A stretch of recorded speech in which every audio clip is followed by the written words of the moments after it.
A royal rule change, the possibility of invisibility, and a fighter who's fighting back against bullying. That's just some of what we're talking about today on CNN Student News.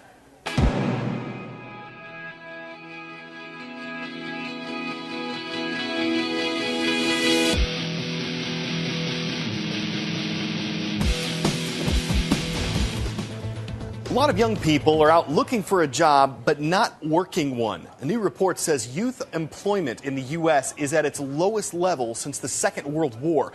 We're talking about people ages 16 to 24. The Annie E. Casey Foundation says that only half of them had jobs in 2011. And if you just look at teenagers, only 1 in 4 had a job last year. In the year 2000, almost half of them did. The reasons? The lingering effects of the Great Recession. A lot of the entry-level jobs that young people used to count on, like those at clothing stores or restaurants, for example, are going to more experienced or more educated workers.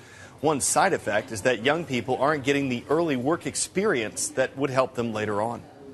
Some organizations want to give students the chance to get that experience, but not through a job, at school, and not during regular classes either. This is part of something called the Time Collaborative, and for around 20,000 students, it means they're going to be spending more time at school. We're talking about more than 40 schools in 5 states. Next school year, they're going to be open an additional 300 hours, so it works out to about 90 minutes extra a day on average.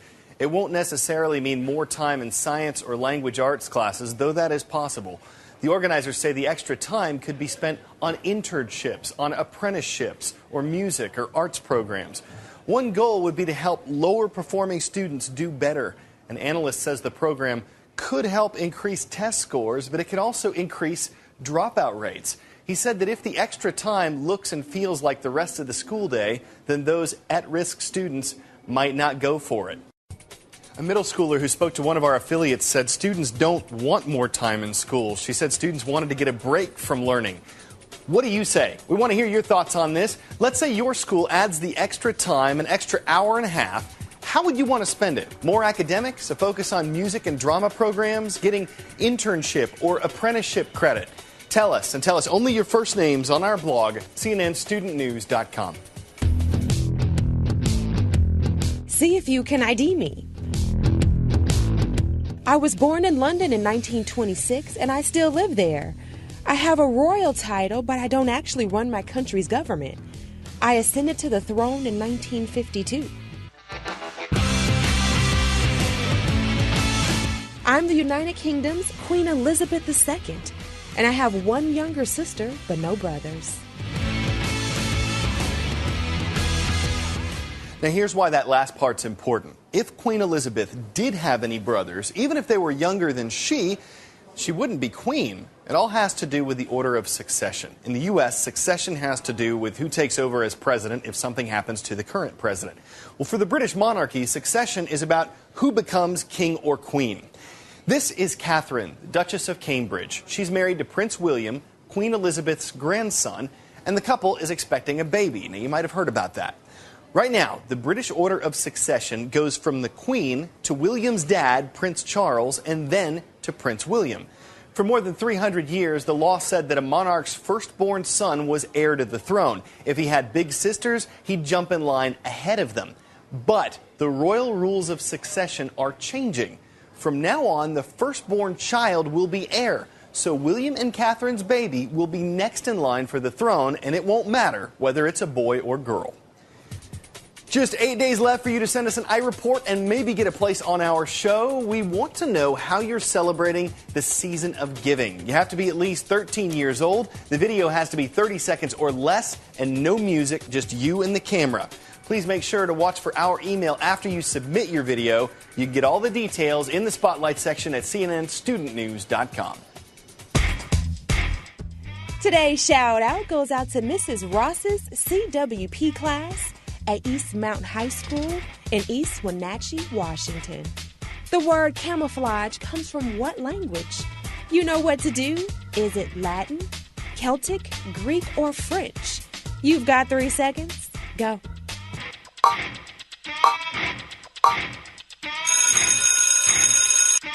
Camouflage comes from a French word that means to disguise. That's your answer, and that's your shout out.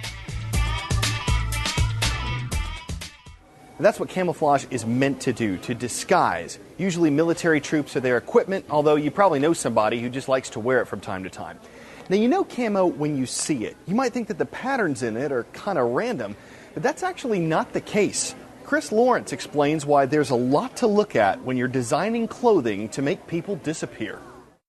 Well, lots riding on the next generation design to outfit troops. It's only been 8 years since the Army spent $5 billion on camo that critics say didn't fool anyone.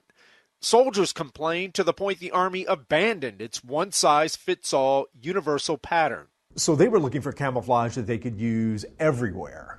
Correct. And it didn't work anywhere. Guy Kramer is one of the designers competing to win the Army's next multi-million-dollar contract. This summer, he showed us the science behind every shape, size, and shade of these pixels. You now have your camouflage. So we're trying to trick the brain into seeing things that aren't actually there. Digital patterns recreate shapes already found in nature, and 3D layering creates depth and shadows where none exist. That's today's design, but developers already have one eye on tomorrow. What's coming up down the road and very quickly is the Harry Potter cloak. What is it? With that fictional cloak, Harry isn't just camouflaged, he's invisible. My body's gone. How invisible are we talking here? If I walked into a room with a soldier wearing one of these cloaks? You wouldn't see him at all. He would be completely invisible to you. This isn't make-believe. The military has seen the so-called quantum stealth technology. It works by bending the light around an object, even concealing most of a person's shadow. Imagine what that could do for a sniper hiding in a field, or the American pilots who ejected over Libya when their fighter jets crashed last year. They could actually pull out, very similar to what they carry with a survival blanket, throw it over top of them, and unless you walked right into them, you wouldn't know that they were there. So what was once firmly in the world of make-believe could quickly become quite real.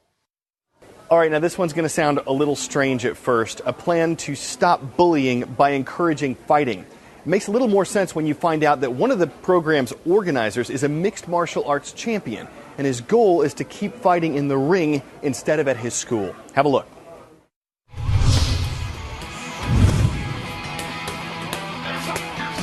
Hi, I'm Rob McCullough, and we can make an impact on bullying.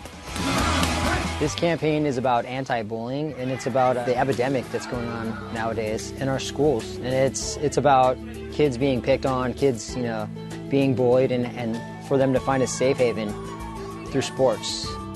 Anti-bullying is something that we're doing with LA Boxing. We go to schools in neighboring areas that we have gyms, so that we know that there's a safe haven for these kids to go to. I dealt with bullying growing up as a kid because I was always the new guy at the school. I was always moving. The message I'm trying to convey to these kids at the assemblies is that with a little hard work and motivation and a positive mental attitude, you can literally do anything you want to do. Some of the people that we've had do assemblies with us is Dana White, the president of the UFC. Tito Ortiz, Michael Bisping, Rampage Quentin Jackson. The list goes on. We're not fighting because we don't like each other, because we're bullying each other. We're fighting because it's a sport. Sports did that for me, and it did it for a lot of my friends that are professional athletes. It gives you something to focus on. Join the movement. Impact your world. You can learn more about Rob McCullough's fight against bullying by clicking the Impact Your World link on our homepage. Our last story today is sweet. It's a gingerbread house. It's the White House. It's both. It's the work of a woman in Alabama who calls herself the Gingerbread Lady. Normally it takes her about 12 hours to finish one of her confectionery creations. This one took 12 days. Okay, it might just be a replica of a real-life building, but it's filled with a lot of personal touches, so it's definitely not just like some cookie-cutter copy. We don't know how much it would sell for, but making it probably took a lot of dough, and the story, delicious. Getting to make puns at the end, that's just the icing on the house, y'all. Hope you enjoy the rest of your day. For CNN Student News, I'm Carl Azuz.